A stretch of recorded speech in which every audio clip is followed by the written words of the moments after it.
Babe Ruth collapsed at a train station in Asheville, North Carolina. April 7th. Spring training was barely over. The season had not yet begun.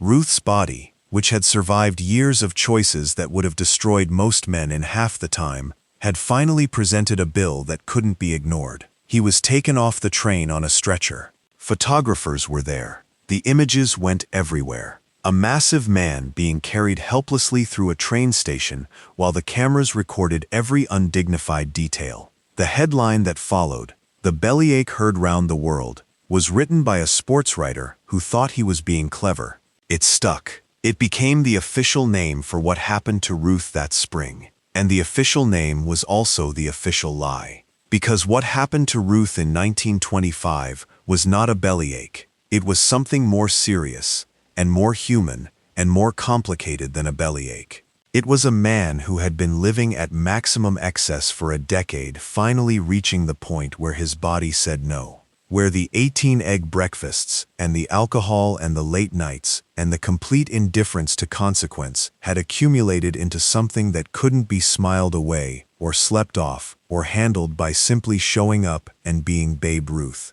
The bellyache was what the newspapers printed. What actually happened was a reckoning. Babe Ruth in 1924 had hit .378, had hit 46 home runs, had driven in 121 runs, had been, by every measurable standard, one of the best players in baseball and one of the best versions of himself. And then 1925 arrived. The off-season had been what Ruth's off-seasons always were. Unrestrained. The parties, the women, the food, the alcohol that flowed with the specific abundance of a man who had no reason to moderate anything, and no one in his life with sufficient authority to make moderation happen. He arrived at spring training in the condition that this off-season produced. Heavier than he should have been, less conditioned than the season demanded, operating on the assumption that his body would, as it always had, find a way to perform regardless of what he'd done to it in the months between October and February. This assumption had always been correct. In 1925 it was wrong. The surgery happened in New York. They called it an intestinal abscess. There were other things wrong that the official statements didn't fully disclose. Ruth spent 7 weeks in the hospital. 7 weeks during which the Yankees played without him. 7 weeks during which the press, which had celebrated Ruth's excesses as entertainment for years, discovered that those same excesses were now the story in a different key. The columnists who had laughed at the tales of his appetite were now writing about decline, about what happens when a man lives the way Ruth had been living, about whether 30 years old was too old to recover from what he'd done to himself,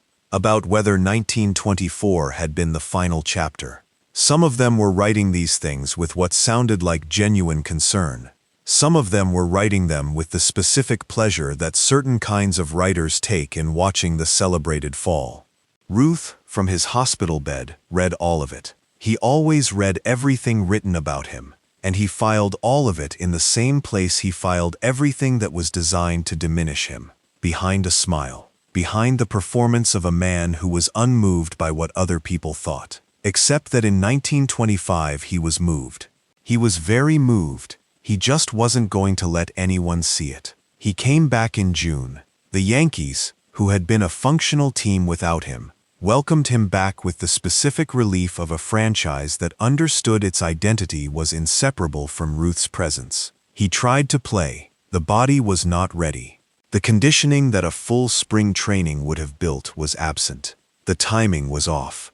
The swing that had always been there, that had survived every abuse he'd put his body through, was searching for something it couldn't quite find. He hit .245 that season. 245, the worst batting average of his career. 25 home runs, his fewest since 1918. The Yankees finished 7th. 7th. A team built around Babe Ruth finished 7th in the American League. The press said what the press always says, when something that was supposed to be permanent turns out to be fragile. They said it was over. Said the body had given what it had to give. Said 30 years old was the end of something that had seemed like it would last forever. Said all the things that seemed logical from the outside, and that felt, from the inside of that Yankees locker room, like a challenge that required a specific kind of response. Miller Huggins was 5 feet 6 inches tall and weighed approximately 140 pounds. He managed the Yankees with the authority of a man who had decided that his physical dimensions were irrelevant to his professional function and had proceeded accordingly. He and Ruth had a relationship that was complicated, in the specific way that the relationship between a man who enforces rules and a man who ignores rules is always complicated. Huggins believed in preparation, in discipline, in the idea that professional baseball players owed their talent a certain kind of stewardship.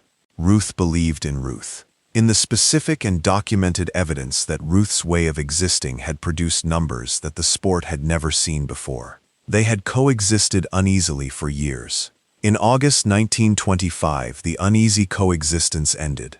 Ruth had arrived late to a game, had missed a curfew, had violated team rules in ways that Huggins had warned him about, and that Ruth had ignored with the comfortable certainty of a man who believed his production exempted him from the rules that applied to everyone else. Huggins called him into his office, suspended him indefinitely, fined him $5,000, and then, in front of the press that had gathered to document the confrontation, said words that Ruth had never heard, directed at him in his professional career. He said Ruth had not been taking care of himself, that Ruth's behavior was unacceptable, that Ruth, whatever he had once been, was not currently giving his team or his talent what they deserved. Ruth's response was physical. He grabbed Huggins, not a punch, a grab. The gesture of a man whose first response to being confronted is to use the size that has always been available to him. Other people intervened. The moment passed without further escalation. But the images were captured and the story was everywhere by the next morning. Ruth grabbed his manager, suspended. $5,000. The Yankees in 7th place. 30 years old. Body breaking down. Career possibly over. This was the story in August 1925. And somewhere in that story, somewhere in the humiliation of the hospital and the suspension and the fine and the .245 batting average and the 7th place finish, and Miller Huggins looking up at him and saying the things that nobody had ever said directly to his face, something changed, not publicly, not with any announcement, just something that happened in the private space of a man who had spent his whole life performing confidence and was now, alone in whatever room he was in that evening, confronting what was actually true. Subscribe right now if you've ever hit bottom and decided it was the last time. Hit like if you know what happened to Ruth in 1926 and 1927. And drop a comment. Do you think Ruth could have become even greater if he'd lived differently? Because what happened that winter is the part nobody tells. The winter of 1925 was different. Ruth didn't announce that it was different. Didn't call a press conference. Didn't make a public commitment to change. He simply began doing things that he hadn't done before. He hired Artie McGovern.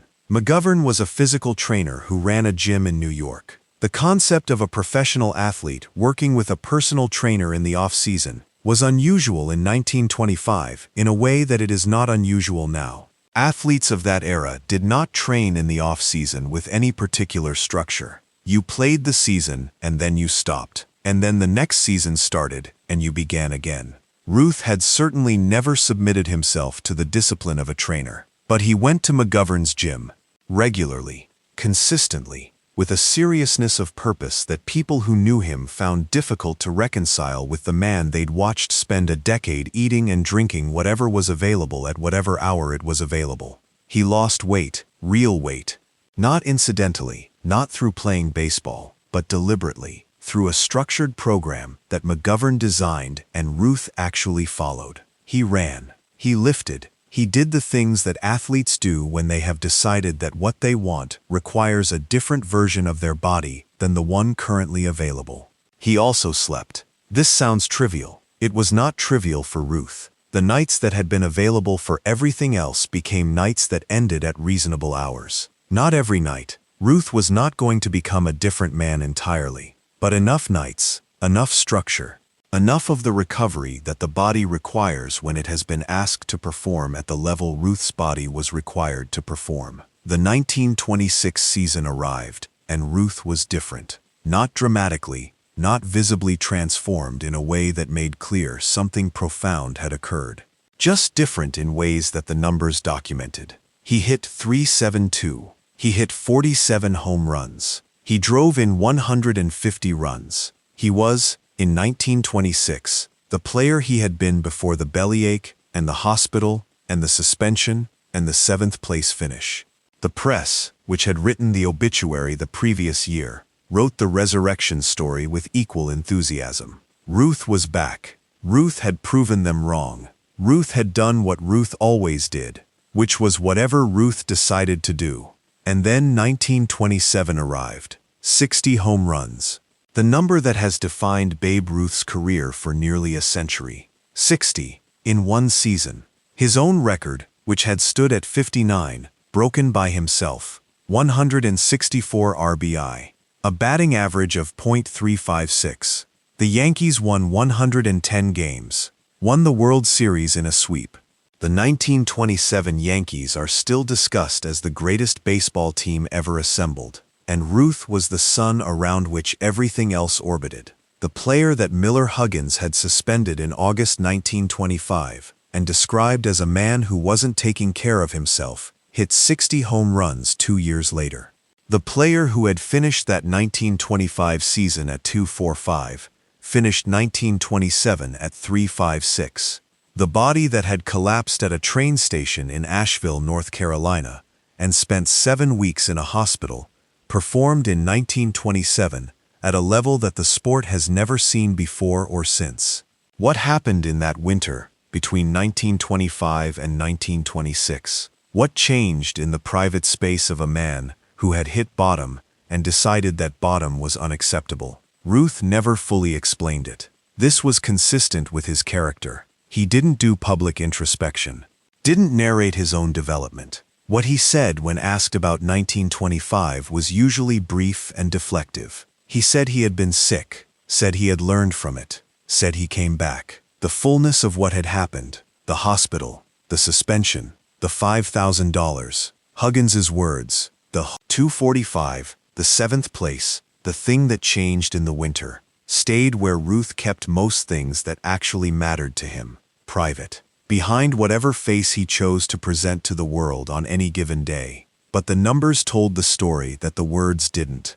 245 in 1925, 372 in 1926, 372 in 1926, 372 in 1926.